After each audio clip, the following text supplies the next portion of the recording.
Hello, my name is Nicky and this is the Sheepish podcast. It's a podcast where I share all my makings, including knitting, crochet, stitching, hand stitching, machine stitching, spinning, lots of arty-farty stuff basically. So if you're into any of that, welcome. If you're not, you're obviously on the wrong podcast. I have lots to share with you today, so I'm going to get right on to it. We're going to start with knitting, and I have some FOs to show you, notably, oh, hang on, my dog started walking around. Henry's been all settled asleep on the settee behind me. Oh, there he goes. I think when I say hello and start talking, he imagines that somebody's in the house, so he has to go and investigate. Oh, no, go that way. Can you see it? No, he's going to settle down. There he goes, right behind me. Right, yes, knitting. I have some FOs. The first FO that I'm going to share with you is what I'm wearing. I'm so happy with this cardigan. This is the Campside cardigan by Alicia Plummer, who on Ravelry is Two Little Plums. Excuse me.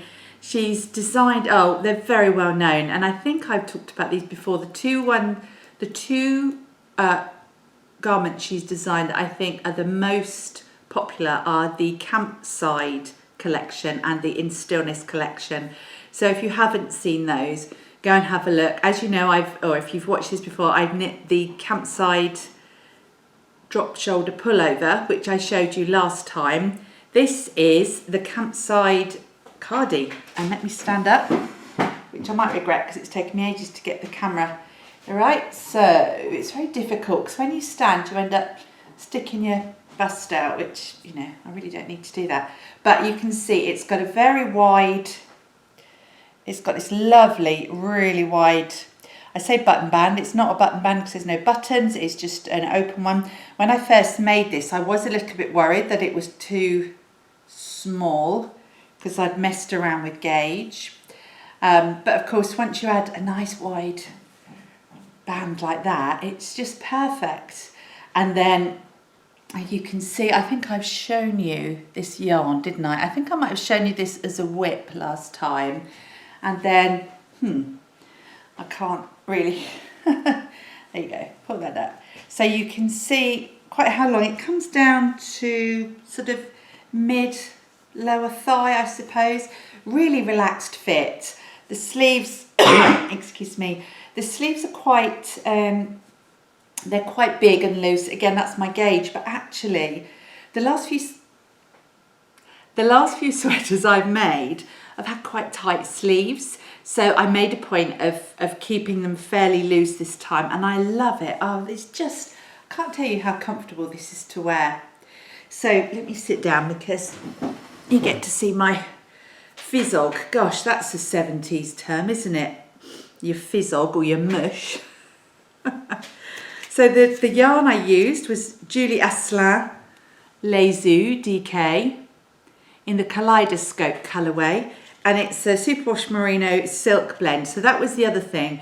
When you're a larger person, like what I am, when you knit with superwash yarn, your garment does become quite heavy.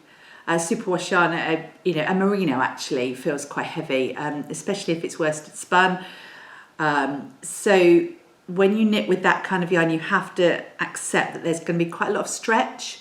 So I knew that this being quite a big cardigan would stretch. So I was a little wary of that. So when I blocked it, I literally just soaked it. I mean, this is machine washable, can you believe, in cold water. I didn't. I hand washed it, or I hand soaked it, but I did spin it. I put it in my washing machine and a little netting bag on the spin cycle just to get most of the really wet water out of it. And then I just carefully took it up and laid it out on a bed upstairs and just laid it flat. I didn't stretch it into shape. I just kind of put it how I envisaged it should be without pulling it too much, and left it alone completely, and it's just perfect size-wise. So the first sweater I knit in hand-dyed superwash merino was back in the day and I wore it to the first Unravel I used to help Jude at Stranded Dye Works. I helped him with a couple of shows, and I knit the calligraphy cardigan by Hannah Fettig, and I was wearing that, but I had no idea about the weight of yarn, possibly not even gauge, I can't remember, it was too long ago. And this calligraphy cardigan I absolutely loved, but it was massive and it stretched and it was just beyond wearing, really. It really was, which was such a shame. So, but this one, hopefully we won't have any of those issues. So that's the Campside Cardi. I don't think there's anything else I need to mention. Obviously I've got the Campside drop sweater, which is the same. The increasing or decreasing, which way you go, up or down, of the lace, it's basically these. So it's very close together there, and then they spread out, and then you're up to plain stockinette up here. And it's enough to keep you interested. It's a really straightforward pattern to knit, good bit of TV knitting, really. And yeah, I can't say anything more about it. Well, I could talk forever about it, but I'm not going to. It's really lovely, so I'm really, really happy with that. I actually bought this yarn last year for my mum. Just a little sidebar, those of you who sent me messages of condolence, thank you very much. Yes, I didn't mention it last week, but we lost my mum. She passed away in August this year. But her last year we spent doing so much knitting and crafting together because she had Alzheimer's disease, but she could still knit as long as I helped her. And we had so much fun, and she wanted to make all these projects, so I just went out and bought all the yarn, basically. And then, you know, some of it, the stuff I bought for her she didn't have. She always snaffled the stuff I bought for me, but, you know, hey-ho. So yes, this was one of those that I bought for her with a view to her making a certain project, but she then saw something else I bought and took that. So I was left with this, which is absolutely acceptable, isn't it? So yes, that's the first FO. I have to show you. Okay, the next FO I will show you are the Cinnamon Swirl socks. There you go. I have 2 socks there. So let's bring that up so you can see the texture. This yarn, if you remember from last time, is the Urban Decay yarn from Birdstreet UK. And it's a Decay weight yarn. So it's Urban Decay in Decay weight.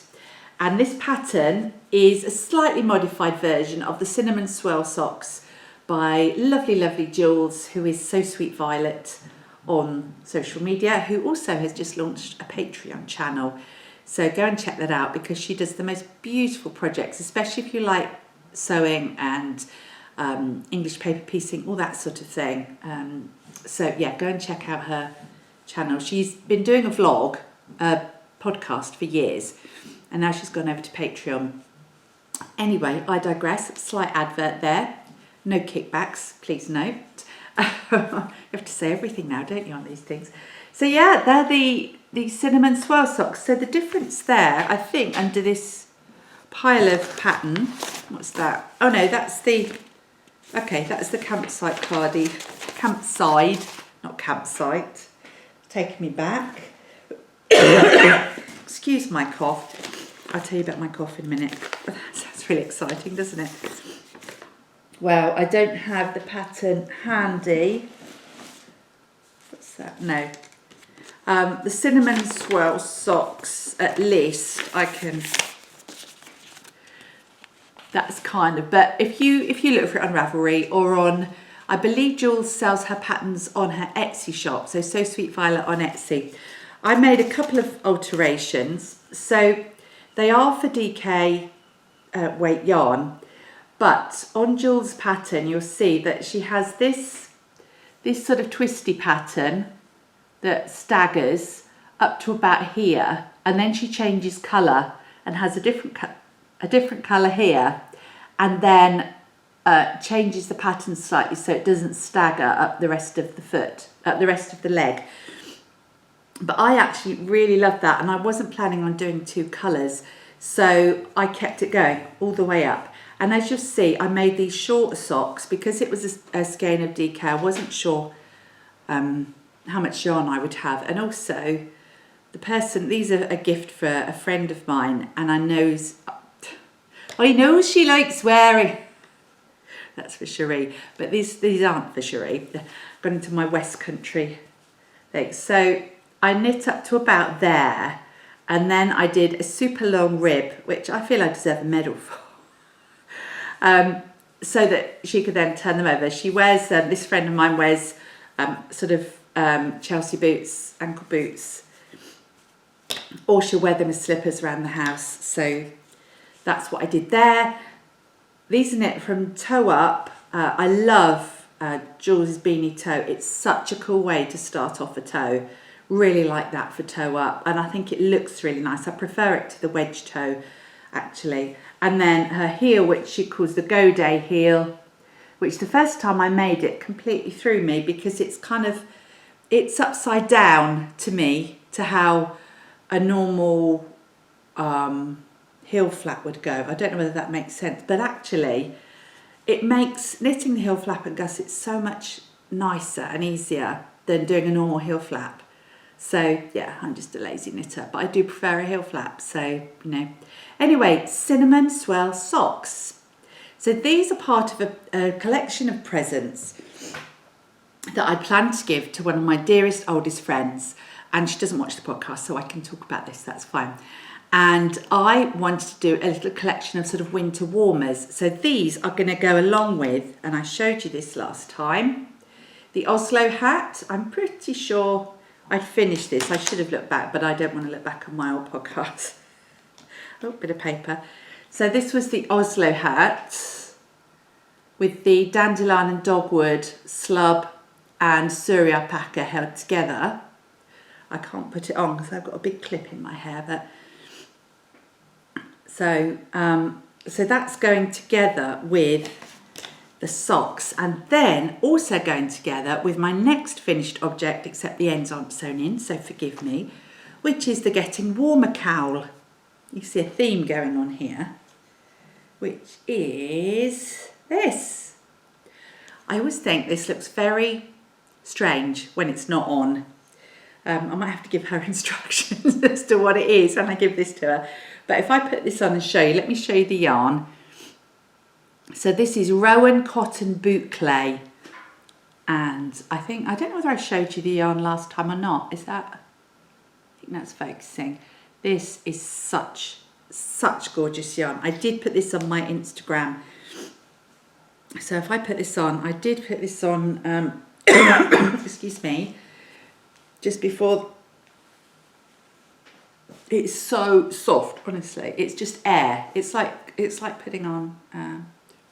I find it difficult dressing myself in front of the camera, and that sounds really weird, doesn't it? Because I get discombobulated as to which side is what. So again, look, here we go. I think that's down. There you go. So I think that, is it down at the back? I think so. I can't see, but I absolutely love this. If I'd have had this back in the day when I used to do really, really long dog walks, it would have been great because it's not bulky under a coat. But it is, oh, I can't tell you how soft this is. And keep it on actually because I'm a bit chilly. And it's such an easy pattern to knit. It's a free pattern. So it's the Getting Warmer Cowl by Espace Tricot, the Montreal-based yarn shop. Now this was designed by Melissa and, oh darn it, I can't remember. I'm so sorry. Before they sold the shop to the two lovely ladies who own it now. But it's still, now I've got fluff in my mouth. It's a free pattern on Ravelry. The pattern on Ravelry doesn't have the stripes. I totally openly stole the idea of the stripes from seeing another stripy cowl that I liked, which was, I think, Blue Sky Fibres have the most gorgeous stripy cowl in this kind of design, but it's longer. It's almost like a poncho. And so what I did, and apologies, I don't have them here. I purchased this chunky Boucle, or this chunky mohair. These stripes. So I bought 5 of these minis. They weren't terribly expensive. They were £3 although you don't get a lot of bang for your buck, but they were enough just to put in the 4 stripes. So I got 4. 1, 2, 3, 4. Yeah, I did have a 5th, but I decided I'd gone up high enough. So I just did it until I thought it looked good. So I did the pink, and then I put in 2 rounds of the stripy contrast colour every time I had to do a decrease. So once you've done the ribbing here, you cast on, it's bottom up, and this is a free pattern, so I think I can talk about it. You cast on bottom up, do the ribbing, and then it's actually knit and garter stitch. So when you knit in the round, to knit and garter stitch the effect, you have to do a knit row, a purl row, a knit row, or a knit round, a purl round. Some people don't like that, people who don't like purling, but again, it's, you know, all it is purling in a round. It's not like it's difficult. So I decided to stick with it. But then you decrease every 7 or every 10 rounds to get your nice shoulder shaping. So I decided to put a colour striping on every decrease round, and then that basically saved me trying to work out in between numbers, and it's worked really well, I think so. And this, you could turn that down, but actually I quite like the fact that it's a bit sort of floppy. I think that's all I've got to say about the yarn. I bought the Boucle, the mohair, beg your pardon, I bought from Loop when I went up to the Country Living Christmas Fair a couple of weeks ago. I popped into Loop, and this was exactly what I was looking for. And it's Kokon, Kokon. I'll put the link down below. And it's about £3 something for a mini skein for about 25 metres. And this is obviously Rowan. You can get this at most, yarn shops or online, easy enough. And again, I'll put the colourway details and everything down below, so if anybody wants to have a go. It's a quick knit as well. It's bulky, and it's knit on 6mm needles, I believe I use for this, or 6.5. I tend to go up, I have quite a small gauge, so I went up a needle size, and it works up really quickly. So there you are, getting Warmer Cowl. I'm tempted, very tempted to leave this on, but so excuse me. So we've got the cowl, the hat, and the socks as my cozy winter Christmas gift to one of my lovely friends. So yeah, very happy with that. While I'm just sorting that out, can I just say I do apologise about my cough. It's an ongoing issue. It's actually now been identified as asthma, and I'm having treatment and investigations into it. So it's a lot better today, because I saw a nurse yesterday and she's whacked me straight onto steroids because she said it was outrageous to have a cough like that. And it had been getting worse. So apologies, it's much, much better than it was, but I'm still coughing a little bit, probably because I'm talking so much. Okay, so that's those finished objects. Let's have a look. What else? Ah, another finished object. I've been on a roll this month, honestly. So my next finished object, and I've put no, I've opened the project bag and they're not in here. Oh, well, that's a bit of the socks have walked off. I will come back to that. Yeah, just a minute. This cannot go unsolved. Okay, problem solved. Clearly they'd got put on a different Christmas pile to all my other bits. So, oh, look at this beautiful, beautiful project bag. This is from Jilly Makes. Bought this, I think, again, I might have shown you this. Apologies for repeating myself. So anyway, I finished the Gingerbread Dream socks, which I started last Christmas, last December. I was sent the kit as a gift by my lovely friend Deborah, who is the dyer and the extraordinary creative artist behind Candy Shop Yarns, who is an American based yarn business. That's the logo. I mean, even the logo, look at that. It's incredible. And she created, and again, true to form, I don't have the pattern. I think when I finish knitting something, I must like just throw the pattern away or throw it to one side. I don't throw it away. And then it's never with the project. I really need to do that next year. Must do better. Keep the pattern with the project. Anyway, she designed these socks called Gingerbread Dreams. Oh, and they're just to die for. She dyed the yarn, and the yarn colours were perfect. And Deborah sent me the kit as a gift, which was so, so kind of her, so generous. I knit the first sock, and I didn't feel, it involves duplicate stitch on the heel, and at the time I just couldn't get my head around it, so I knit it without the duplicate stitch. Put it away for some reason, you know, as you do in December, things sort of get on top of you. And then I picked it up again a couple of months ago, and I thought, this is ridiculous. I have this beautiful, potentially beautiful pair of socks here, and I've not finished them. So I picked it up, and lo and behold, I thought, I know, I'll watch Deborah's tutorial on duplicate stitch.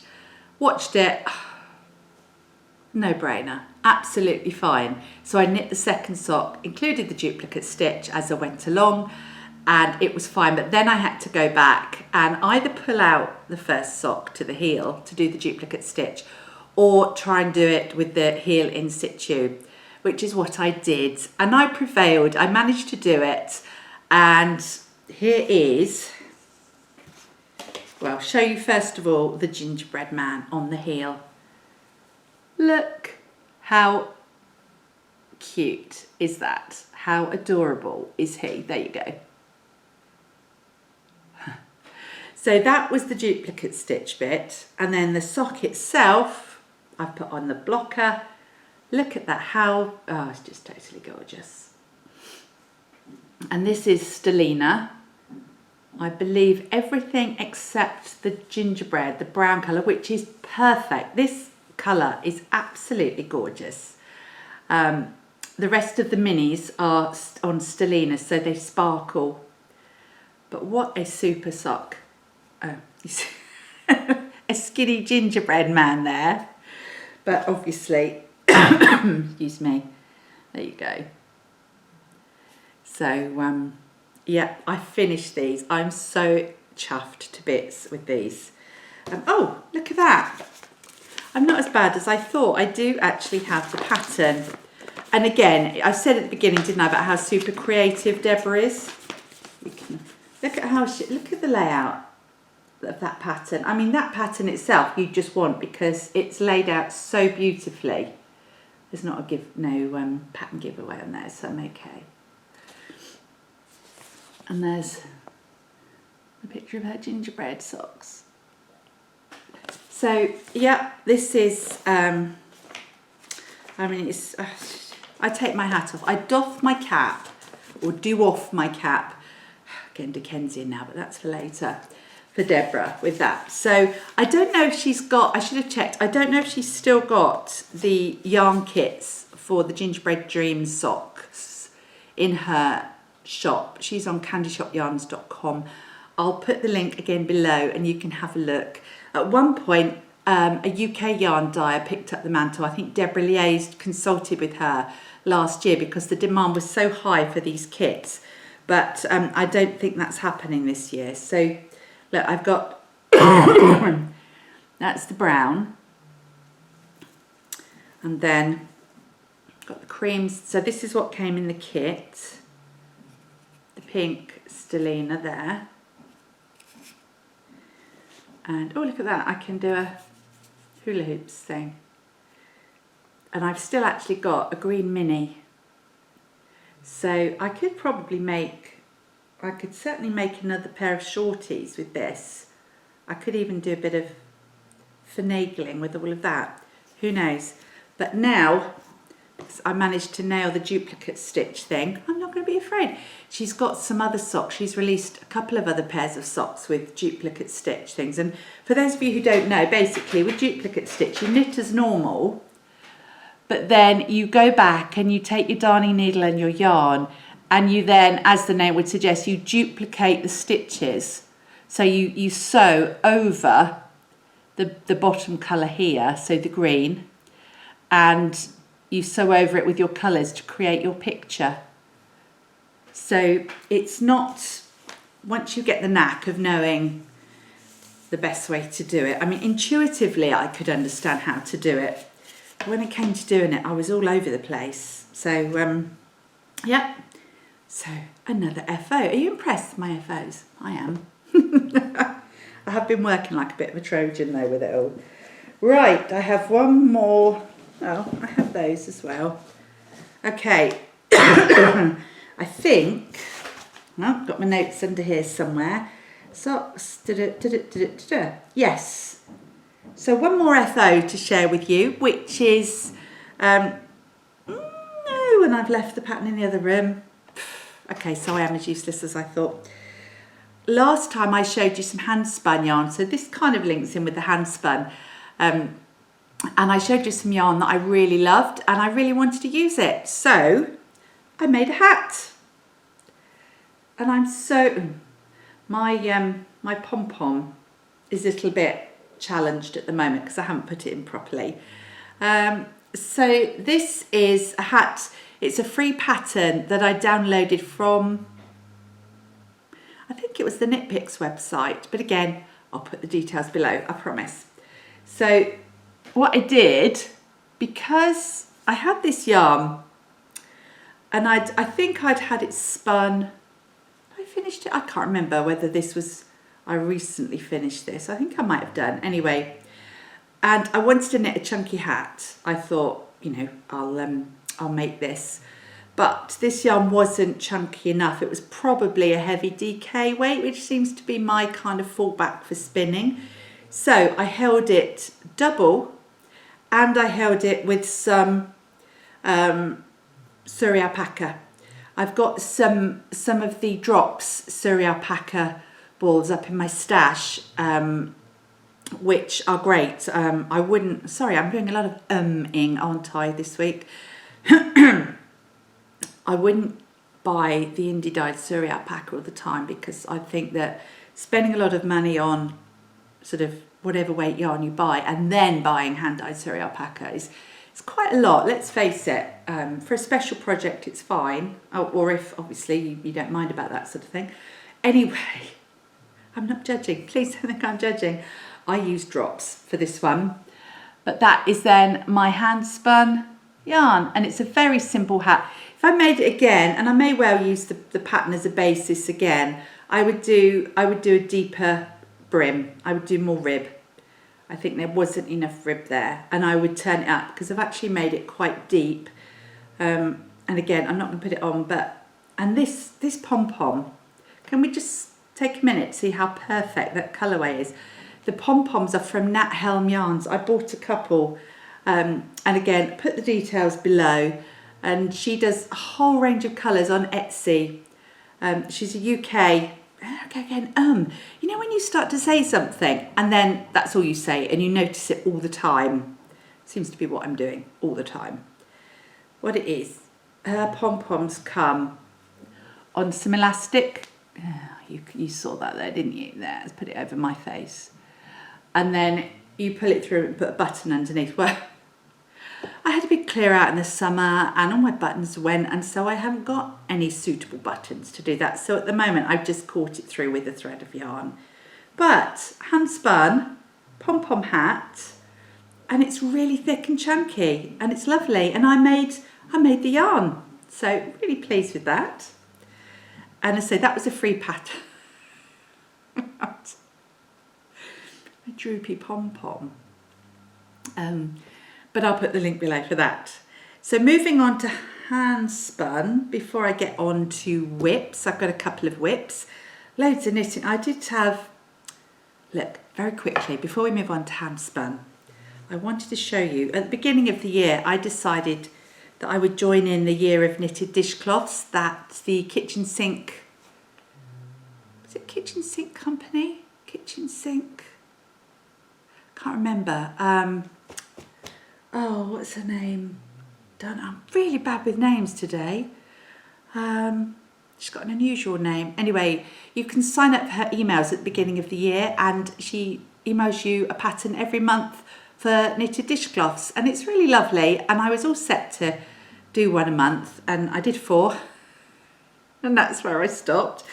But the 4 that I did, I'll show you this one first, because actually this one's come out smaller. I think maybe I just used cotton from Stash. So that's the first one. And again, I'll put the links to Kitchen Sink Shop below so that you can follow up and sign up for her emails. I'm sure she'll probably do it next year as well. And then I think after the year is out, they become paid for on Ravelry or something like that. That one is so pretty, and I'm a bit disappointed it came up quite so small, but you know, I used thinner cotton. I think I must have used, it's Decay, but anyway. The next one is this one, and these are all named. These are all for books that she has read and based patterns from. But don't ask me again, I will let you know what they are. So there's that one. Then there's this one, which I really like, and obviously I haven't even sewn the ends in. That's so bad, isn't it? It's like a basket weave. I had all visions. I really wish I had kept up with this. I have got all the patterns, so I might get back to that. And then this one with hearts. Look at that. I've got a dishcloth with hearts saying, I love to do the dishes. No, I don't love to do the dishes. But, so I did 4. That one. And that one. And then you can see that on how smaller that's come up. So yeah, I was really pleased with that. I did think about gifting them, but I don't know. Is it a bit weird? Is it just me to give someone dishcloths as a present?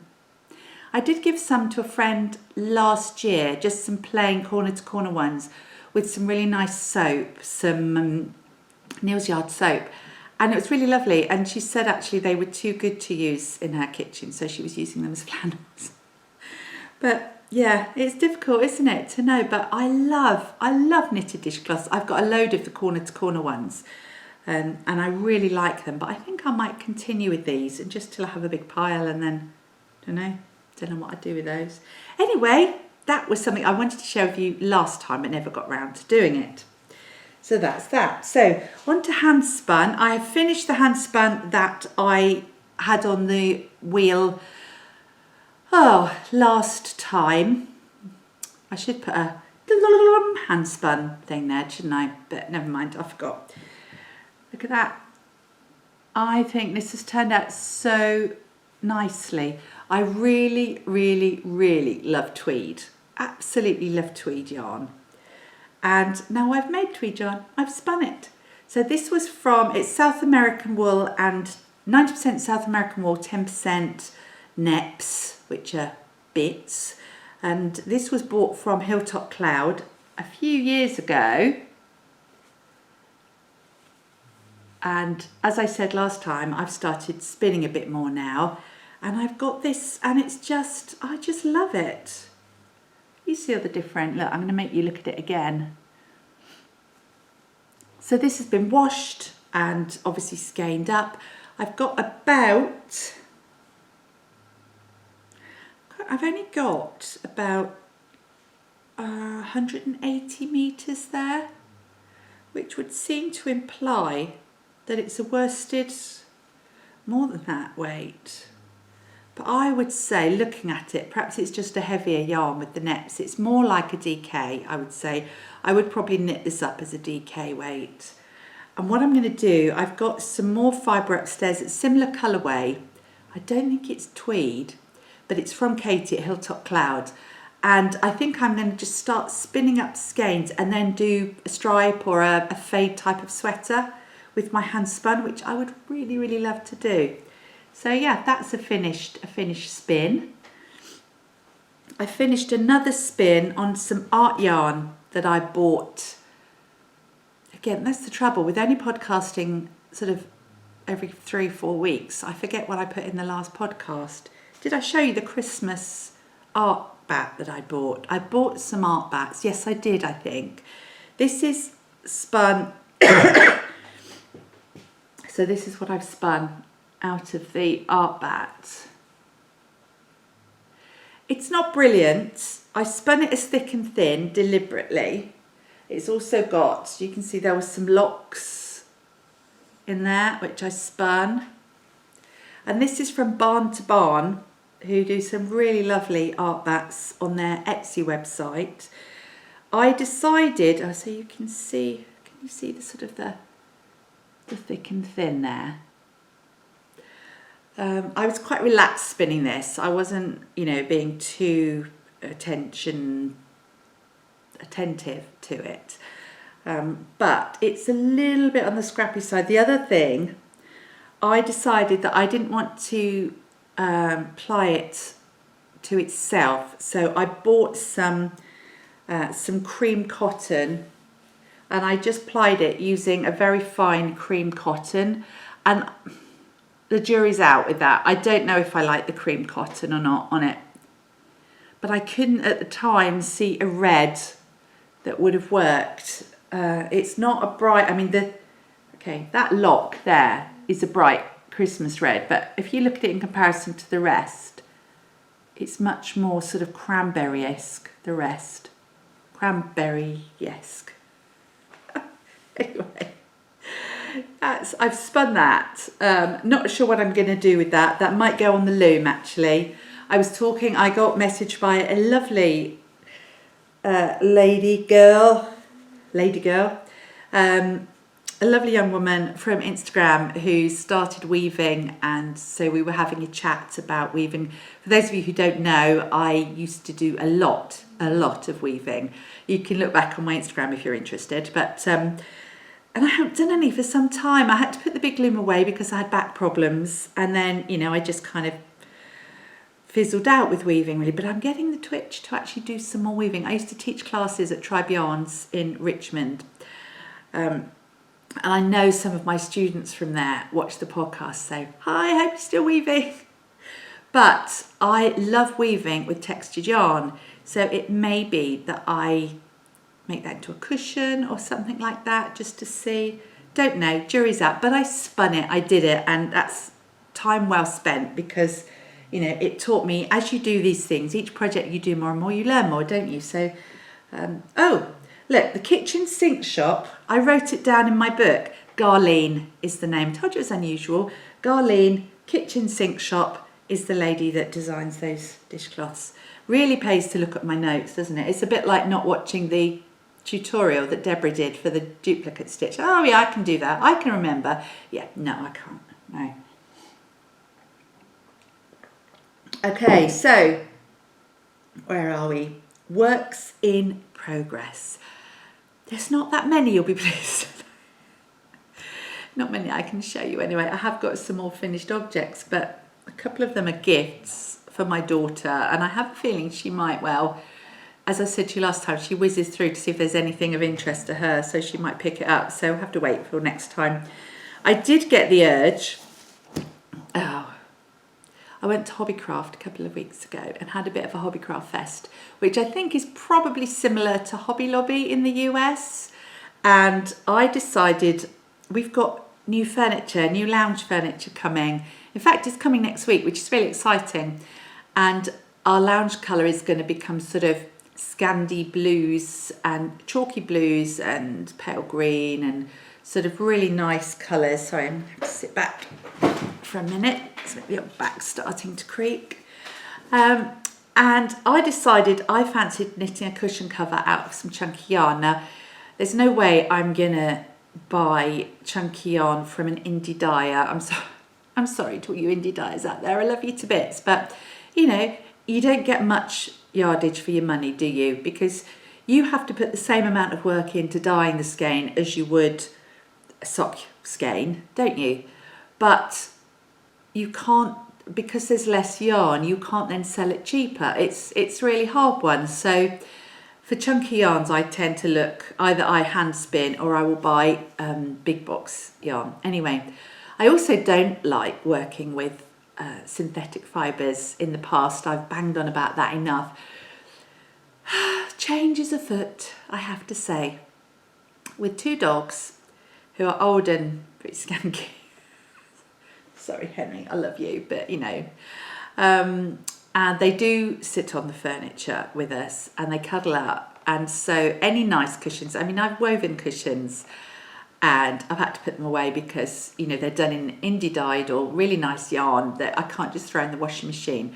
Anyway, I decided put those 2 things together and let's cut to the chase. I bought this. Yeah, look at that. Look at that baby. Look at the width, look at the thickness of that yarn. I mean, that is amazing. It's so much fun. I'm having so much fun with this. I also bought that one. And you see the speckles, the flecks. That's almost like a tweed actually, that one. What's it called? It's called something like rainbow or something really exciting. And this is, no,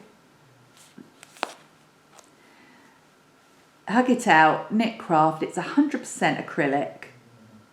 And it was 200 grams for, I think it was £7. And that's how much yardage? See, that's still only 58 metres, 200 grams. But, wait a minute. Okay, so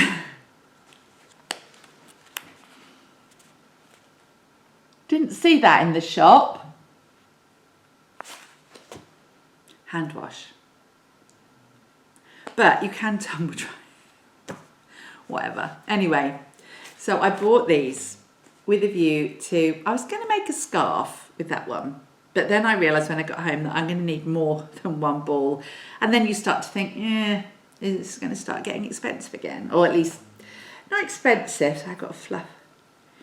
But more money than I was wanting to spend on that particular project. But this baby, this is ball number 2 because for my cushion, I cast on a number of stitches according to the gauge on the label.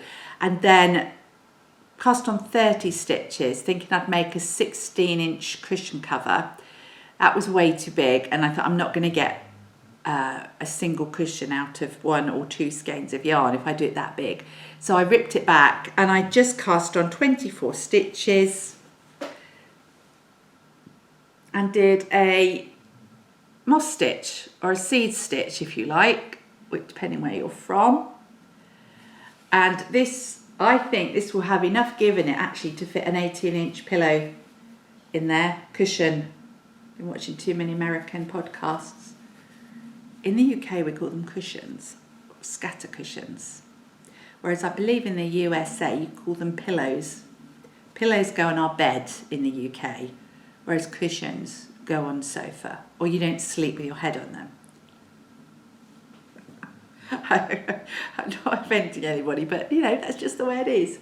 So look at that. I love that texture, the texture of seed stitch or moss stitch in a big chunky yarn. It is fantastic.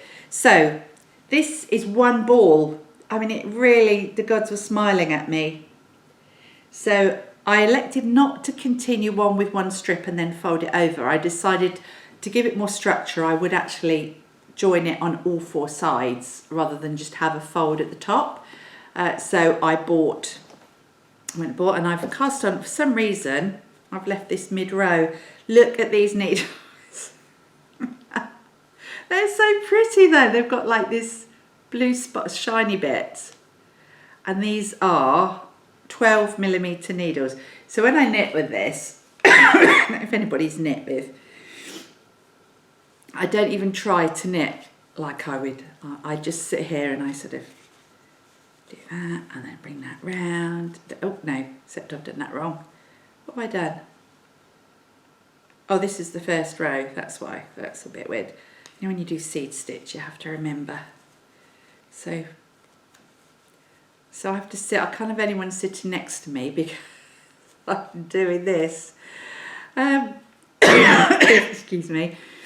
But it's really good fun. I mean, it just hurt the hands a little bit. I don't think I could spend hours doing too many of these, but really, really loving that. Really enjoying that. I'm going to make some more.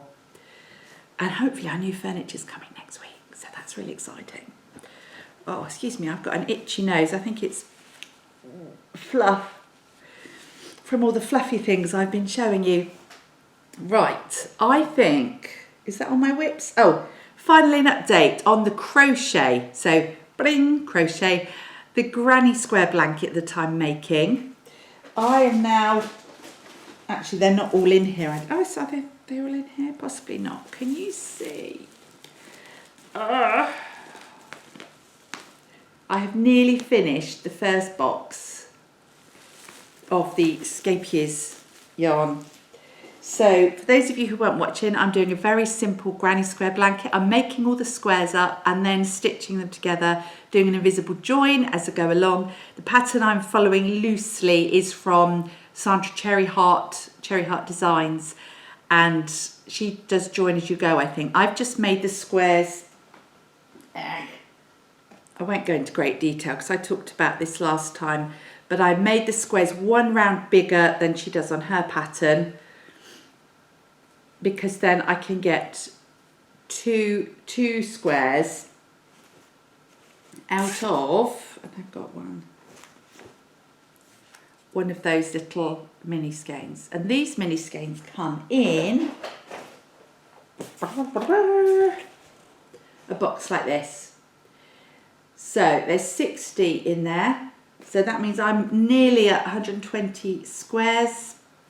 I have to say, the reason I brought this up, and I just wanted to share with you, I obviously shared this on my podcast last time, and I said I would have to buy more boxes. I had one box, which was from my mum, from her things after she died, that I bought this for actually a couple of years ago, and she never used it because she said it was too pretty to actually break into. It's the dishcloth thing again, isn't it? I mean, what are you going to do? But I realised that I wasn't going to get a blanket out of one of these. I'd have to buy more. Well, I got contacted by a lovely, lovely podcast viewer whose name I won't give because I haven't asked her if I can mention it, but she was so generous, and she had these. She had 3 of these, one set which she'd broken into to crochet or to knit, I think it was, but she had them just sitting around. She wasn't going to use them, and she asked me if I would like to have them. And we did a little deal, which I remember between the 2 of us, but it was very generous. She was very generous. And so I've now got 3 more of these boxes. So it's brilliant. And I'm sure that will be enough to do me a decent sized blanket. So I'm so grateful for that, to that particular viewer. Thank you. I can say Elizabeth because no one else will know which Elizabeth I'm talking to. So thank you, Elizabeth. I'm so chuffed. And I told a couple of my non-knitting friends about it, and that one of them said it restored her faith in human nature. And I said, well, that's knitters for you, because I truly believe that we're all there to share and help each other along. And I've done vaguely similar things, and other people have done things for me. It's just so lovely. It's so kind. So yes, I've got that blanket, and I pick that up and do that. I'll do a couple of squares at a time. I'll pick up a ball and crochet if I'm waiting for something, or whatever, you know, they're just great. And that's an ongoing project. There's no great rush for me to finish that. Right, so I think that's all my fibre related things to show you. So I think now we're going to be moving on to my Stitchy Goodness. I think I've just spent the last 10 minutes talking to a camera that wasn't recording.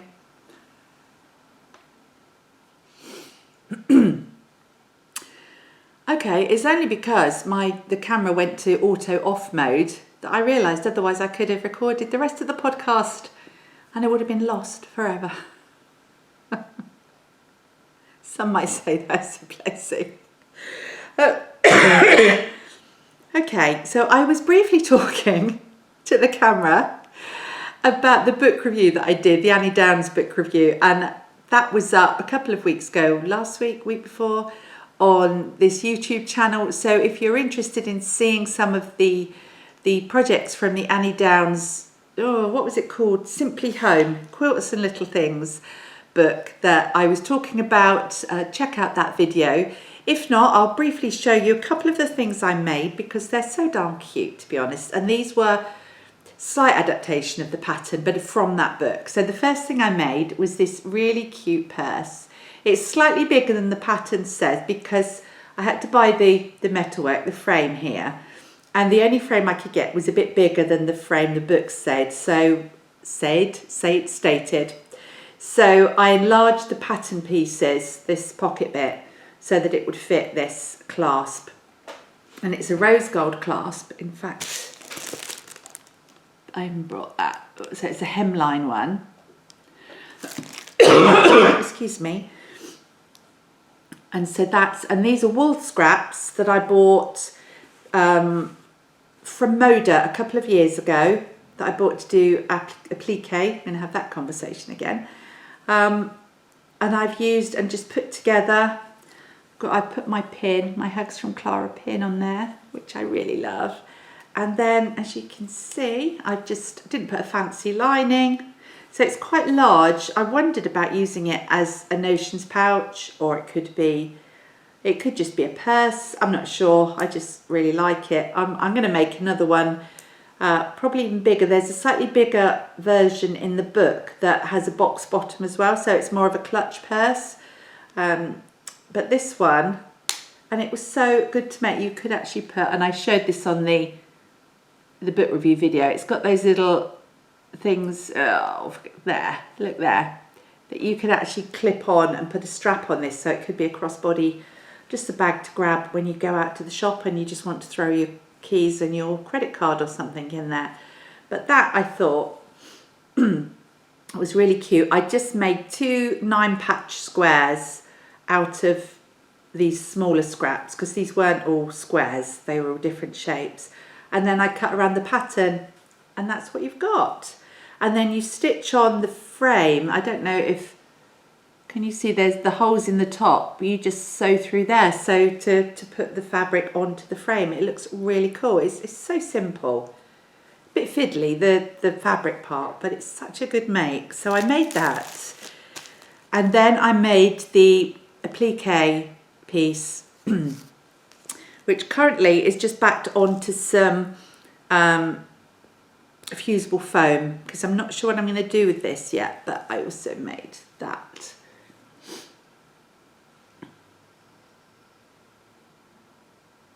Which I'm really pleased with. I'm just getting to grips with applique now. I'm working on a big applique project, which I'm going to show you in a moment. But this was a really good starter piece, a little bit fiddly. You can see I used the wool scraps again on this, because I just love the texture of applique wool scraps. So yeah, I can't decide what I'm going to do with this. As you know, I'm a big fan of Erica Arndt, and on one of hers, she tends to mount these onto wooden, already hanging things. So I've got this wooden thing. I mean, it's got, you know, house rules on there. But what she would do, I'm thinking of binding the, trimming this down, binding around the edge, and then gluing it to that so that it can then hang on the wall. I don't know, I just don't really want to put it into a frame, for goodness sake. I think it would look cute if I bound the edges like you would a quilt, basically. I don't know, if anybody's got any suggestions, do leave a comment down below, because I'd like to know just how to display her. She's not Christmassy, so she'll be up all year round. So those were the 2 things I made from the book. I also got myself, and this relates to what I'm going to be doing for Advent, but I've done cross stitch in the past, haven't we all? And I've given up cross stitch in the past. I've done some big cross stitch projects. I have got a couple, certainly one big one that's not even halfway through. But then I discovered embroidery and decided I preferred embroidery. You know how you switch, knitting, crochet, weaving, spinning, cross stitch, embroidery. What are you going to do? But I decided I bought a really small cross stitch project of a little pupster. I don't know if, I'm sure I haven't shown you this. Oh my goodness, I'm just having one of those days today. And I bought it from Hobbycraft. It was only a few pounds, and I did the cross stitch. I so loved it, and I didn't know what to do with him, so I decided to put him on a pin cushion. So I made myself. So that's the cross stitch of the puppy. And then I had some fabric in my stash that I thought worked. So I put the I put him in like a little frame of fabric. You can see embroidered that on there, Puppy Love.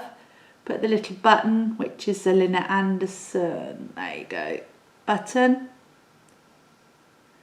And then just made this, and I've stuffed it actually. I've got rice at this end where the needles will go, pins will go, because I'm not putting pins in. No, he's not having pins in his face. That would be terrible.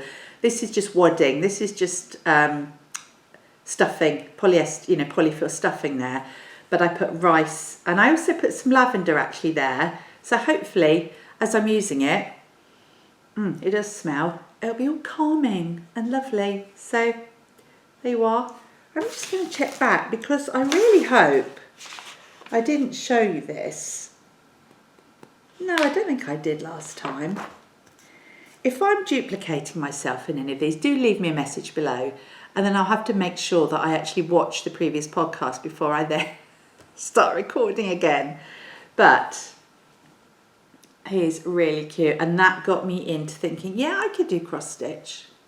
So, or I could do small cross stitches. I have decided for this advent I'm going to do the Erica Arndt 12 Days of Christmas. No, it's not the 12 Days of Christmas. It's the 12 Days of Stitchy Ornaments. I can show you, I've downloaded the patterns and I laminated it because I've got a laminator. And so hopefully it's not too shiny. So I'm going to be working through those. I've even bought the little hoops from Hobbycraft, as you can see. Please note this isn't a paid advertisement. So I reckon I could do one every 2 days. That's oh, excuse me. That's totally doable. I purchased the pattern. I then went on to an online shop, Marie's Cross Stitch. I'll put the details below. And I bought, I mean, you can get these things from shops, but I don't really like going out to the shops very much. Traffic and all that sort of stuff. So this is where I got the Ada fabric from. I think it's a Trimits. Yeah, it's Trimits. I got online. And then I bought the colours. Erica tells you the DMC colours you need, or the colours. I bought DMC.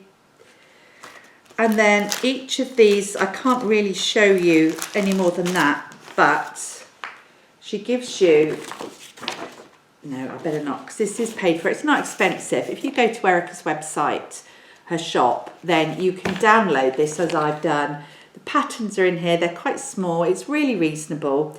And I'm going to be doing this through Advent, which I will talk about at the end because I'm also going to be doing Vlogmas. So this will be part of my Vlogmas filming and my little challenge to do one of these every other day. So if anybody wants to join in with anything similar, either with this or with other patterns you can get, then that would be great fun. So that was the whole point, getting back to Puppy here, to do it, to see if I could, I didn't hate it, which I didn't. So I decided to do this. So I'm going to be starting that next week. And then I'll be hanging those possibly on my tree, but I've also bought another little hanging twig thing that you can hang things on. That sounds really exciting. A hanging twig thing. Classy Christmas in this house. So that was that. Right, talking of Erica Arndt, let's stick with her because she recently released a tutorial, I think it was last week actually, on how to make little Nordic Christmas stars or origami fabric Christmas stars. They're not Nordic, just that I've chosen Nordic fabric. So I thought I want to do that. So I grabbed my strips of fabric and there, look what I made. It's so cute. I have seen other people on Instagram put buttons in the middle, which you could do.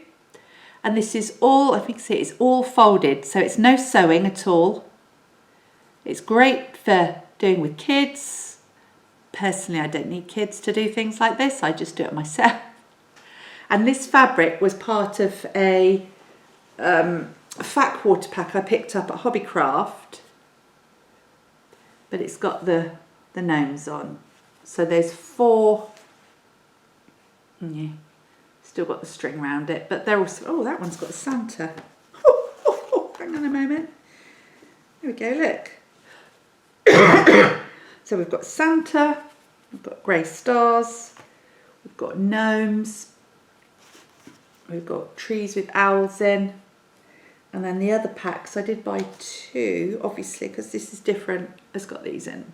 Oh, the red I had separately myself, because it's nice with the deep contrast. But I think these are so effective. They're so pretty. So I'm going to be making some of these with some friends over Advent. So hopefully I'll have some more. And you just need 3 strips of each colour. So 6 strips in all.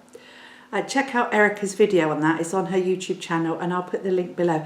Other people have done it as well, so it's not just down, it's not her pattern, it's not down to her, but she did the tutorial, and I really enjoy watching her tutorials. So I did that and really enjoyed that.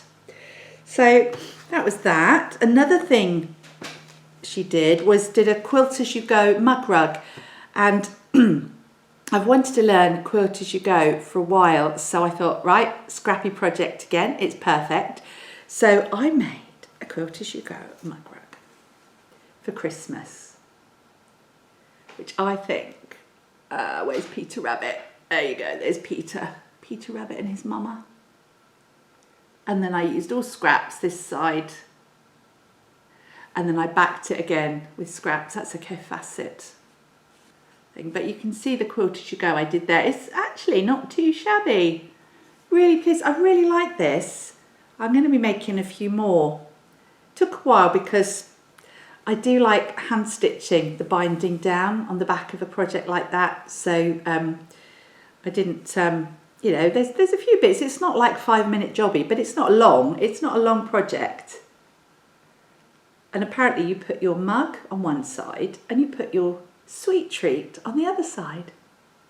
So yeah, and I think this would be so good for gifts. So again, Erica Arndt. It's a bit of an Erica Arndt fangirl moment there going on, wasn't there? Okay, 2 more sewy projects, stitchy projects to show you. Are you hanging in there? Are you still with me? Let's have a breather. Oh, I have no idea how long this has taken because, as I said, I did spend 10 minutes talking to a camera that wasn't filming. Right, actually there's 3 more projects. I tell a lie because I'm going to talk to you, no, not about that picture, about that. If you've been following me on Instagram, you know that I have been making progress with my puff quilt, which I talked about. I know I talked about that in the last podcast. So I jumped in, lo and behold, Stitchery. I don't know how, it must have been one of those Instagram suggested posts that came up for me.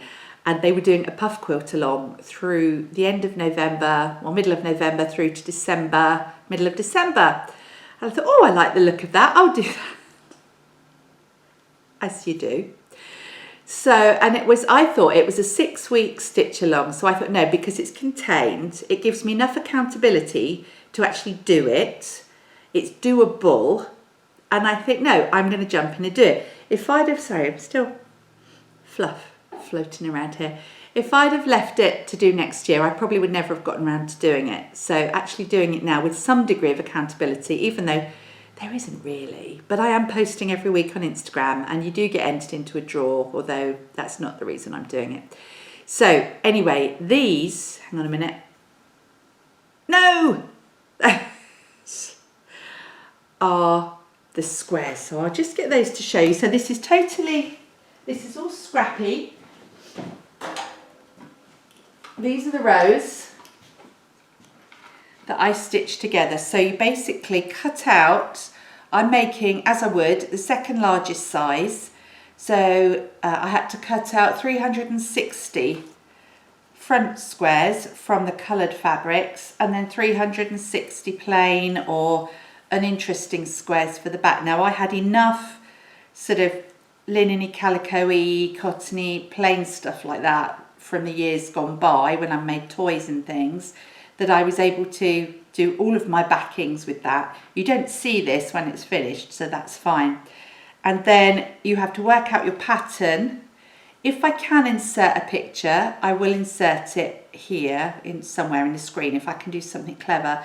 But basically I took all my squares up to Hannah's bedroom because she had the biggest and the cleanest floor and laid them all out to work out how I was going to put the colours together, because it was totally random from my scraps. Fortunately, a lot of my scraps are very similar colours, so you'll be able to see from the picture, if I put it in, that I've done a kind of an ombre rainbowy thing. I've also, when I pick these up to sew them, I very carefully, labelled with the Wonder Clips. That's row 1. And then we've got, because I'm sewing it from the bottom up, so row 2. There are 20 rows, and I needed to get them in the same order. So I'm pulling them off here. Oh, look, you can see different colours at the back. Ah, you can see more there. These are all the pinks. And then this goes into the greeny blues there.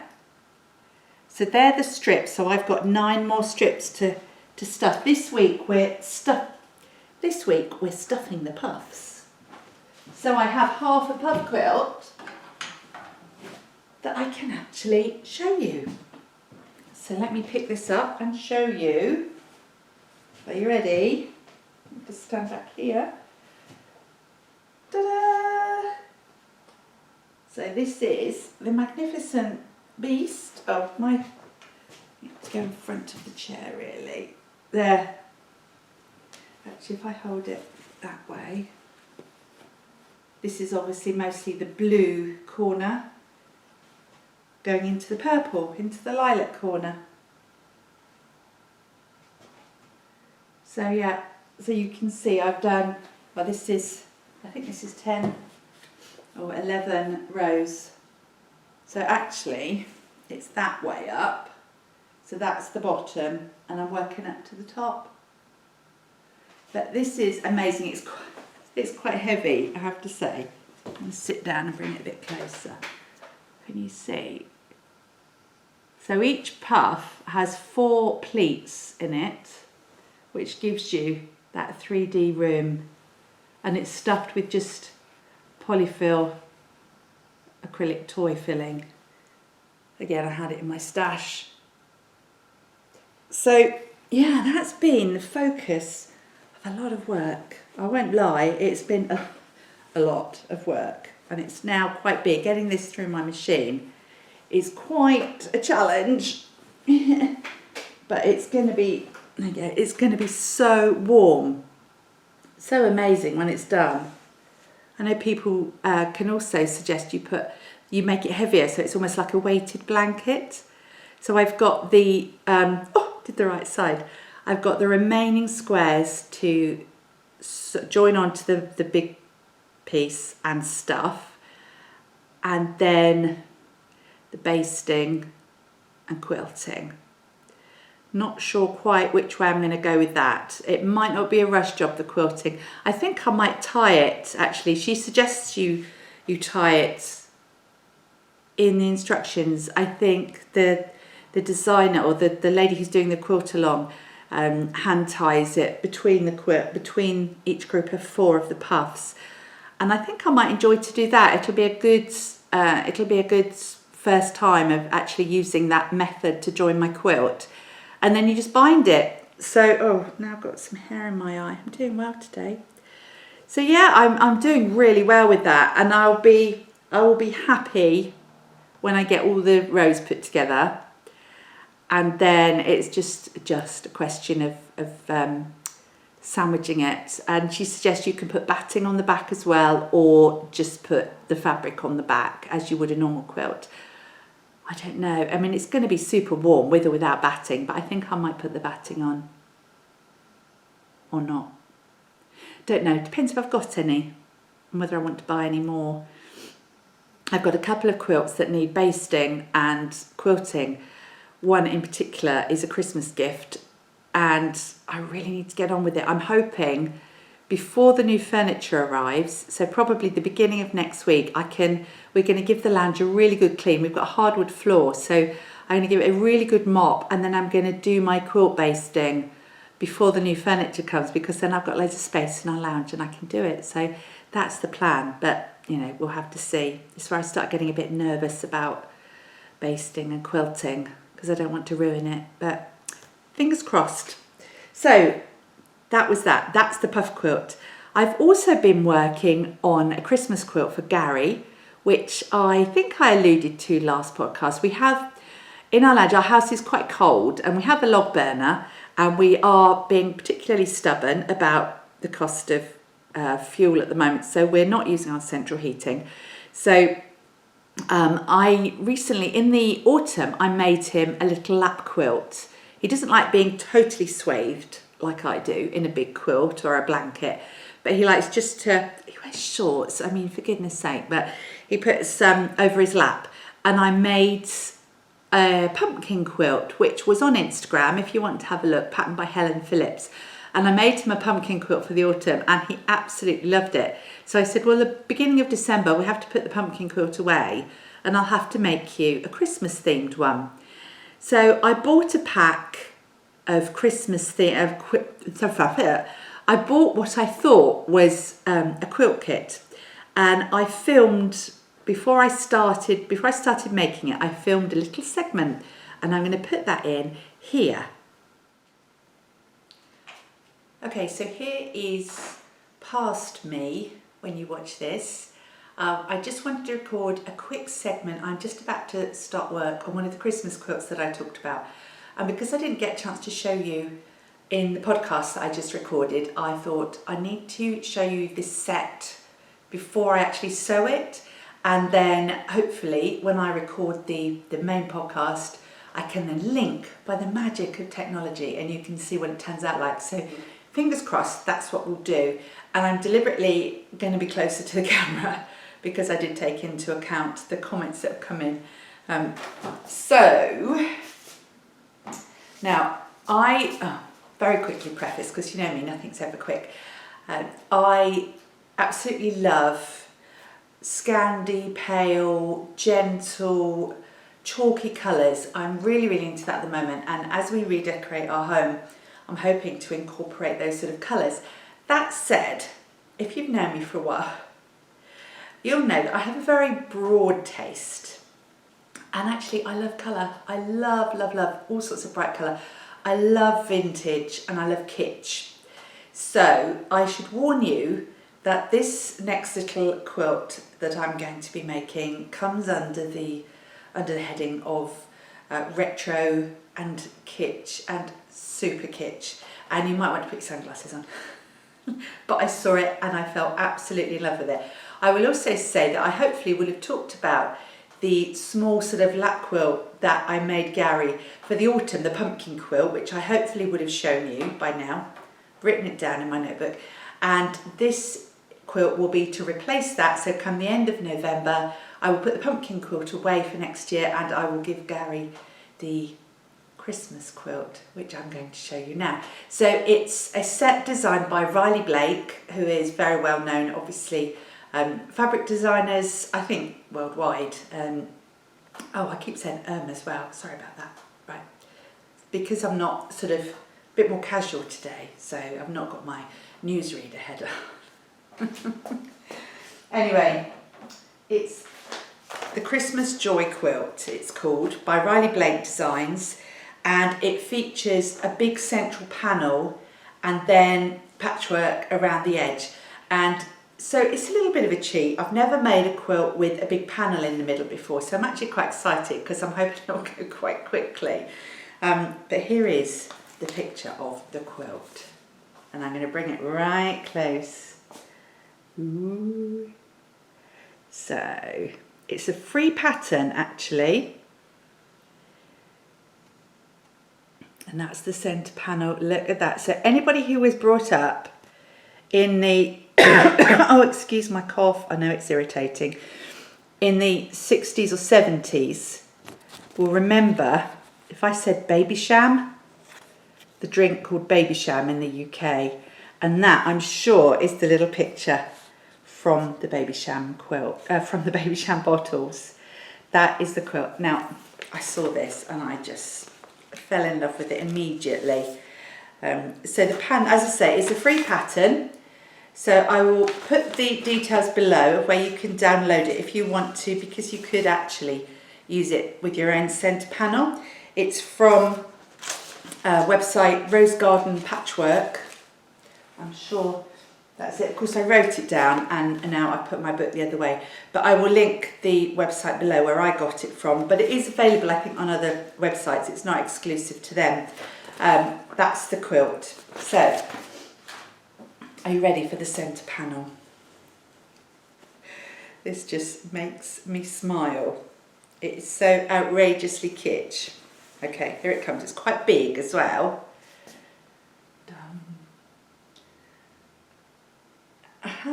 Now I can't see, hang on, what you can see.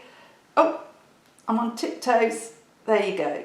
Let's come over this way a bit. So, but the main thing is, look at that.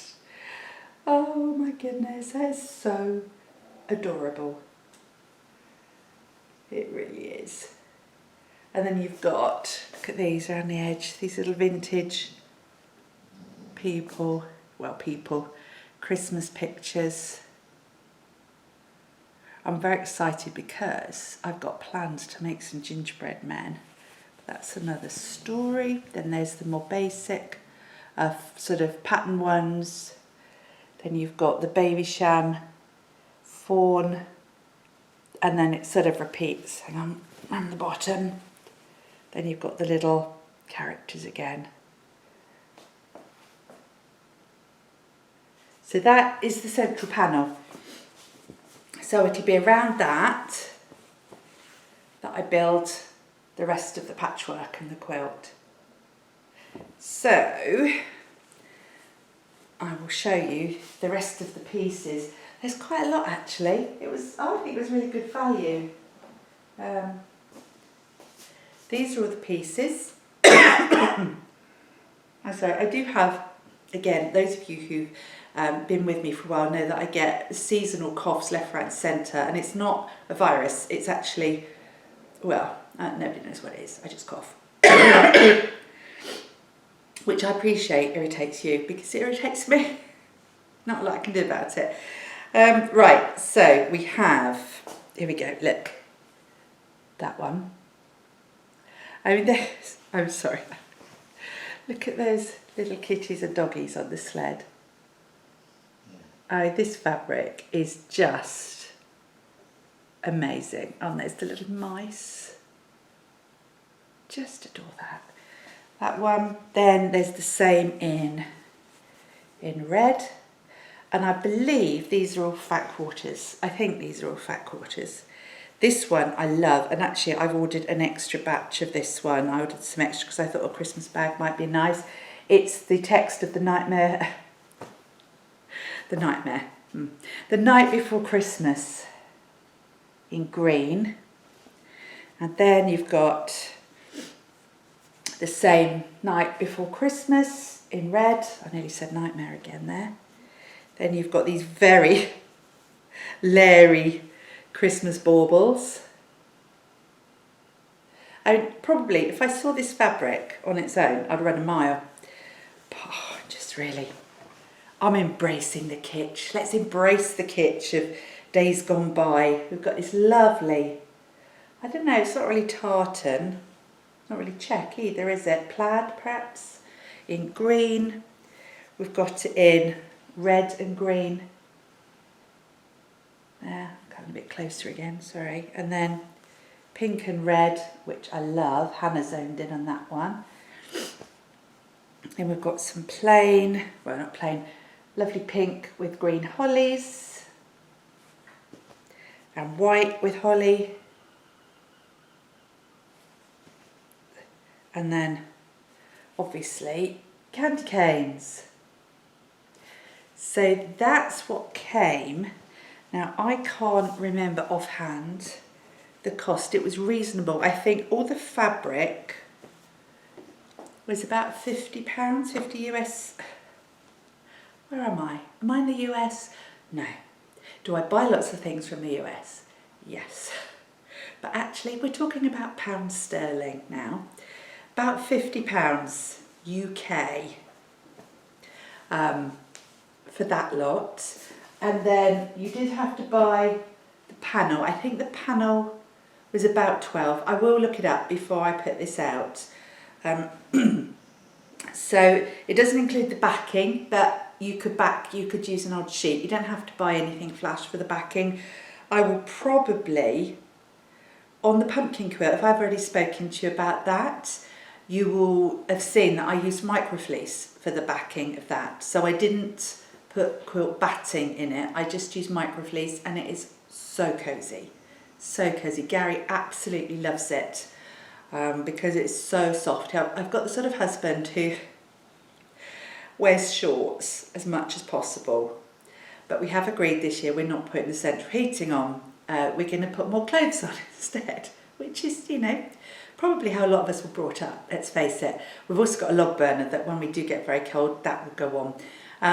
But having that fleece, the microfleece on the back of the quilt that he has over his lap when we're watching the TV, it's so warm and lovely. So I will probably get some red microfleece to go on the back of that. Oh, I did buy, 2 extra. I don't know, I think that might have come with the kit and I just took it out of the bag. So that's candy canes on green. And then this was the extra I bought. I might even have bought a yard, I'm not sure. I was in a bag making frenzy when I bought this. So it's probably... So that's the night before Christmas, which is... I just love it. I love fabric with text on it. I really, really like that. I've got a real thing about that. So that is going to be cut out this afternoon and I will start putting it together. It's all very, very straightforward, the pattern. I mean, you can tell from here.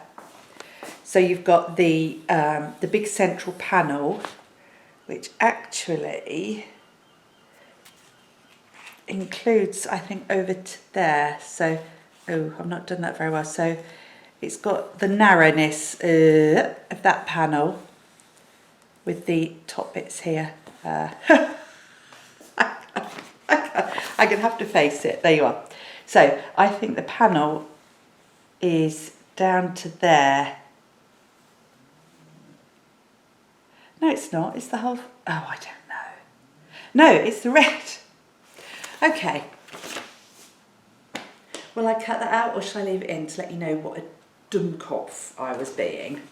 Obviously, the panel is the bit surrounded by the red. And if you were yelling at the screen to tell me that, thank you very much. Yeah. And then, so yeah, it's just the squares around the edge and the borders, and then I'll need to get the microfleece. So hopefully by the time I put the next podcast up, I can slot this in and then I can go ping. So I got to work on the Christmas quilt, as you've just seen, and then I realised that I didn't have enough of all the fabric. And to cut a long story short, I didn't order the quilt kit, the Christmas Joy quilt kit. I actually ordered the Christmas Joy quilt bundle.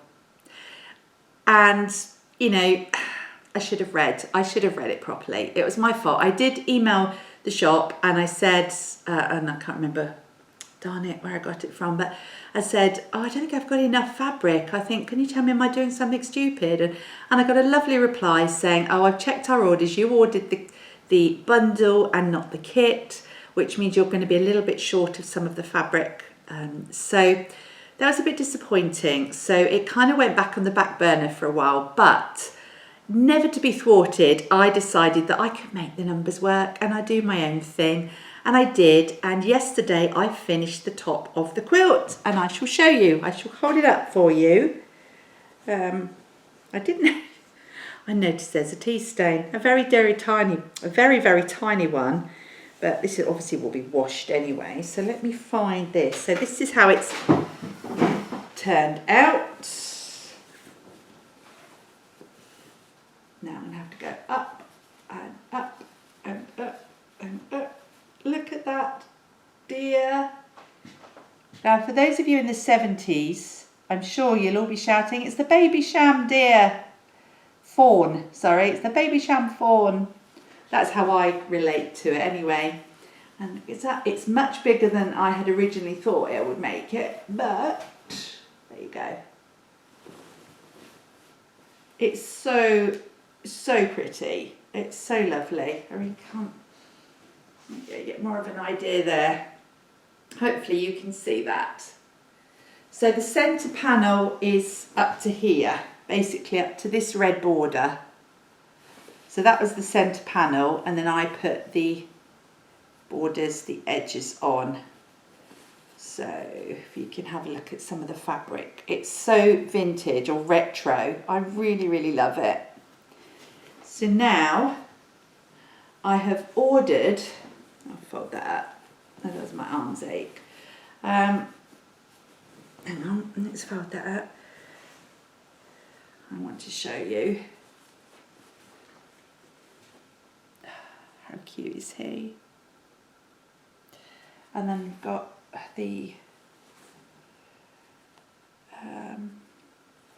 you got the night before Christmas. I love fabric with, ooh, there you go, with text on it, really do. And then obviously candy canes. So I can go there. Get my head back in frame. So yeah, I'm really pleased with that. I have ordered some red microfleece to back it, because I'm going to do the same as I did with the pumpkin quilt, because that worked really well for Gary. And I will bind it when the microfleece arrives. I'll obviously back it and bind it. I'll do a little bit of quilting on it, and that should be good to go, ready for the Christmas season. So I'm really, really pleased with that. And I've got loads of fabric left. I've got loads left, so I might make a couple of cushions. You never know. Right, so that was that. So that's quilty stuff. I've got one more project I want to share with you. So hopefully, you know, you've not, I don't know what you've been doing while you've been listening to me. But it certainly is a chance for you to have a very long tea break. I have been, I'm always optimistic in my ability to try something new, to learn something. I believe that, you know, if you focus, you can learn pretty much what you want to learn. And if you're prepared for it to be not terribly good to start with, then yeah, so be it. So a couple of months ago, I fell in love with a particular Christmas wall hanging quilt, and I decided to buy it. It wasn't actually super expensive. And it's the Hollyberry House. Let's go right close so you can see. Look at that. How cute is that? So you can see that middle part is all applique, and then you've got the quilting around the edge, the patch around the edge. So I bought the kit, which came with the fabric, from Cowslip Yarns, as I've spoken. Not Cowslip Yarns, Cowslip Workshops, Cowslip Studios. I never know which it is, but it's definitely my last podcast link, but I'll put the link down below as well. And got all the fabric. Part of the problem I have is choosing fabric that I know will go together, which is why I quite like buying kits or jelly rolls, pre-cuts.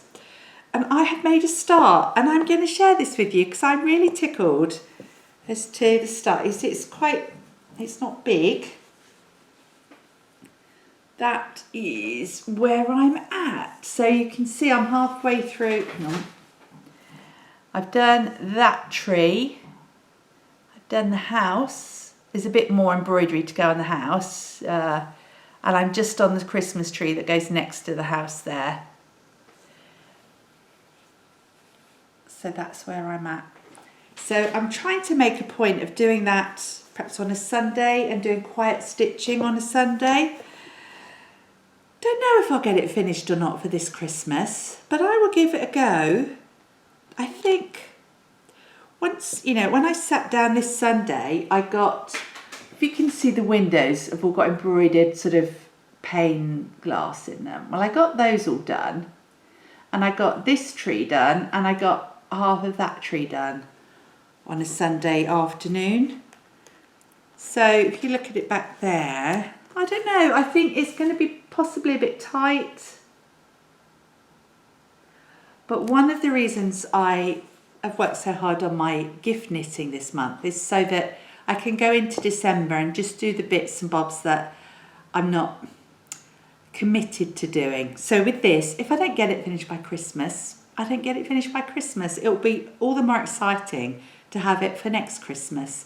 And likewise with all the projects I want to make for the home. If I don't get them done, I don't get them done. I'm not putting that sort of pressure on myself. That's crazy.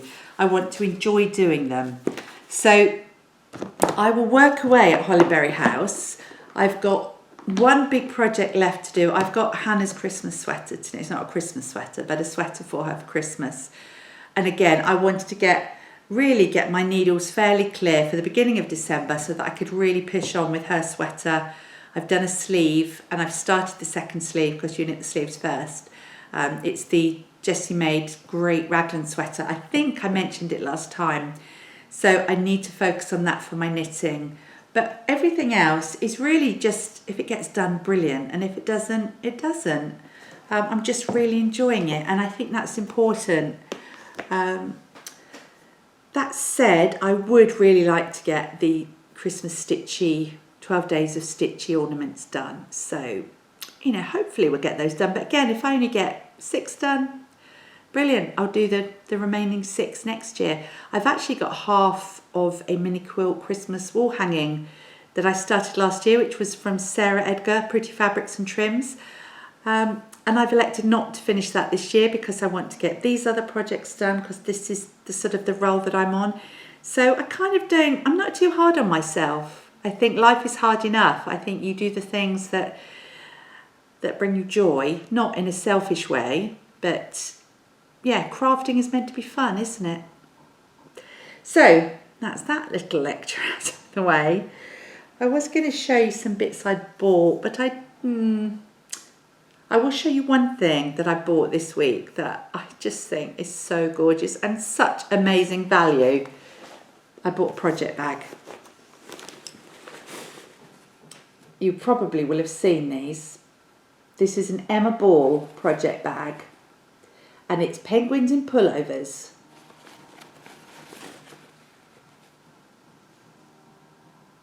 Look at that. I mean, I absolutely love this. Oh, I've got project in there. What's that? Oh, sorry, bit of a pregnant pause there.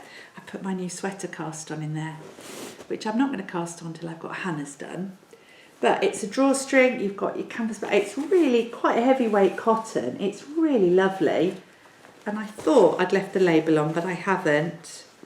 But check out the Emma Ball website. She does, what does she do? Penguins in pullovers, sheep in sweaters, budgies in beanies. Yeah, she does a whole range. They're brilliant. And she does a lot of artwork. It's not all related to crafting like this. And you know, this bag was such good value. I just wonder why I even bother making bags for myself, because this was £12, which is I just love it. So check out the Emma Ball website. It's brilliant. It's fab. I'll put the link below, obviously. As I say, it's not new, and it's not even new to me, but I was looking for something specific and I saw that and I just thought, you know, if I'm paying for postage, I may as well throw in a bag for myself as well. So there you go. Right, let's stop all that. I want to talk to you about Vlogmas. As I said earlier, I am going to have a go at doing Vlogmas. I've spoken to Hannah, I've roped her in, so although she goes out to work full time, hopefully she'll be around some of the time. Hopefully we'll get a little bit of Christmas caroling done. And I've got so many crafts to share, Christmassy crafts, which I haven't really talked about here. They're smaller ones, making smaller decorations and things like that. So I really hope that you will join me for Vlogmas, beginning next Thursday, of course. I'm also going to be doing the She Reads Truth Advent Bible devotional, Bible study, scripture study, because obviously, you know, outside of all the fun and games, the whole point of Advent is to celebrate the coming. Advent means the coming of the birth of Jesus. And as you know, or those of you who've known me for a while will know, I'm a Christian. I'm fully committed Christian. So I do a lot of Bible study and scripture, and I do a lot of Bible journaling, which one day I will share with you as well. But the beautiful, beautiful Advent Bible study from She Reads Truth is sitting there waiting to be open. And it's, I mean, they've even got a knitting pattern. If that wasn't God Speaks to Knitters, then I don't know what is. And don't get on your high horse. I know God speaks to everybody. I was just being flippant. You've got a hymn, a carol, a carol. And then, I mean, just the artwork is just so gorgeous. And again, there's no, look at that. I mean, that's so lovely. So it's just a small, short reading and a prompt and a bit of a Bible study each day through Advent, which I'm going to endeavour to work through this year. I had last year's, I did a lot of it, but I flipped around. I did various different Advent studies last year. So I felt this year I wanted to focus on one. I use a lot of creative faith principles and Bible studies from Hilary, but I decided this year I would go with She Reads Truth and focus mostly on this. So I will be doing that, and so you'll get a little peep of that through Vlogmas. You will also, of course, be getting to share I do have a Yarny Advent that I will be opening through Vlogmas from Blue Fern Yarns, so I'm really excited about that. And then the drum roll, please. Yeah, that was really lame. My children will cringe with embarrassment if they saw it. We have our Christmas Carol read-along. And again, this is my copy that I'm using. A couple of people said they've got this version as well. I really, really hope you'll join in with the read-along. Now, it's got a bit bigger than I'd kind of thought. And a couple of people have said they'd really appreciate kind of talking it through. And I think when I wasn't doing Vlogmas, that wasn't really appropriate because we'd read a chapter a week or a stave a week, and then I'll be going back. I didn't want to turn it to an English literature lesson or anything like that. But because I'm doing Vlogmas, I'm actually going to be reading from this every day, reading to you. So don't worry, you can always fast forward it if you don't want to hear it. So I'm going to be sharing my reading of A Christmas Carol, and I've checked and there doesn't seem to be any legal or copyright reason why I can't do this. If anybody knows and they think I'm going to be arrested by the copyright police, then please leave a message below. But as far as I can tell, it's fine to read this out loud on my YouTube channel. So I'm going to be doing that. Now, whether or not I read through the whole chapter each time, actually no, it won't be, because I'm doing 24 days of Vlogmas, and this is just over 100 pages. Who can do the maths? Must be something like sort of between 4 and 5 pages a day, I would say, something like that. So it might be that we read through all this together. And what I might then do is just at the end of each Vlogmas video is we'll stop the Vlogmas bit and then we'll do the reading, so that people, if they're not interested, don't have to listen to it. But every year since I've been doing this, I've had so many lovely comments, so many positive comments about it. I read it every year. I absolutely love it. There's so much in it that we can get out of in modern day life, and it's also a jolly good yarn. It's a really great story. If you've got kids, or if you're worried that you won't cope with Dickens, buy a junior version. Buy a more simple version. There's no, don't be worried about going in and buying, a kid's version with pictures in it. Just read the story. It's so lovely. It's such a lovely legacy for Dickens to have left. As you know, I'm quite a Dickens fan, but this is the ultimate. So I will be reading through this. So if you're planning to join in, please leave a comment below. I will put it on Instagram as well, and so if you want to, perhaps if you post your copy on Instagram, but again, I'll add that. I'll think about that this week. So they're my plans for Vlogmas, and we've got decorating as well. We've got the new furniture coming, which will be interesting. I'm actually going to London to meet up with some friends the first week of December, so that will be good. Some knitty friends, some faces you may recognise if you're knitters. Hannah's coming up with me as well. She's not going to meet the knitters, but we'll be doing some fun things there. And it's her birthday on the 2nd of December, so we'll have all of those shenanigans. So yeah, really exciting stuff. I'm just saying a little prayer for the energy. I'm hoping if they get this asthma issue sorted out, that I'll have a bit more energy, which will be really lovely. So I'll be sharing that with you all that energy coming from me pouring out into the camera. So the very last thing and the most important thing is I had a giveaway on the last episode of the Advent project bag that I've made. So I've made a whole load of squishy drawstring bags, patterned by our lovely friend Erica Aunt. And I had made one, this very one, with a bit of gold Christmassy trim, and then with these lovely Advent blocks. And this was part of the fabric, so this isn't quilted, the actual blocks. I have quilted the bag. So this was going to be a giveaway, and you've got a lovely pink gingham in there, and I opted for an aqua sort of mint green ribbon for it, for the drawstring bag. It's got the box bottom. I've also got one of these I'm going to be using for my Advent in December.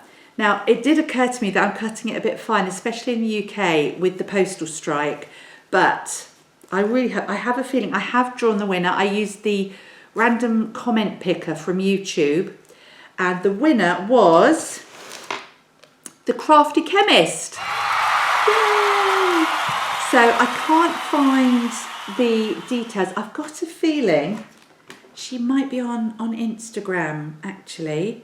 So let's have a quick look. I think, so I'm sure I've seen the name, the Crafty Chemist. Aha, oh, okay, well there's two. There's, no, Ashley, is it Ashley? No, or is it? No, it might be Ashley. Don't know. If it's Ashley, yay, well done, Ashley. If not, if you're another Crafty Chemist, reach out to me. If you can contact me as quickly as possible, either send me, probably best to send me a direct message on Instagram if you're on Instagram. If not, email me at Nicky, at sheepandcheerfulpodcast@gmail.com. I'll put the link below, and I'll make sure to check that email address. And then I will get this sent off to you as soon as I possibly can. Sorry, there's a bit of thread. I need to just sort out the knots on that. Don't look at that. I will get this sent off to you with a couple of other little goodies, and hopefully you'll get it in time for Advent. If you're in the USA or abroad, in obviously plenty of other countries, not the USA, I'm sorry, it's unlikely you're going to get it before Advent starts, but we'll keep our fingers crossed. I'm happy to send this worldwide, obviously, but with post and everything, we've got about not a week, less than a week. Did cut it a bit fine, didn't I? So I'm sorry, but you'll have it for next year. So if you're the Crafty Chemist, get in touch, again, either through YouTube, Instagram, or on the email address, and I will get this packed up and sent off to you. So congratulations. There you go. And that, my friends, is it. They think it's all over, and it is now. So I'm going to sign off. Thank you so much for sticking with me. If you were here for the whole lot, maybe you played me on 1.5 speed. Apparently that's a thing. But it's been really fun, really enjoyable. I'm going to go and make myself another cup of tea now, get this edited. Hopefully there's not too much for me to edit, which is why I try and do it straight off the back, so it's as natural as it comes. And then I can get this posted up on the YouTubes tonight if our broadband is being kind to me. I wish you all a happy rest of November. For those of you who are in the United States, I send you best wishes for Thanksgiving yesterday. I hope you all had a wonderful time and your Christmas build-up has started. Our Christmas build-up will be starting very, very soon. It's the first day of Advent next Thursday. And I will see you then, because I will be starting my Vlogmas. So in the meantime, take care. I'm sending big hugs and prayers for you all, and I will see you soon.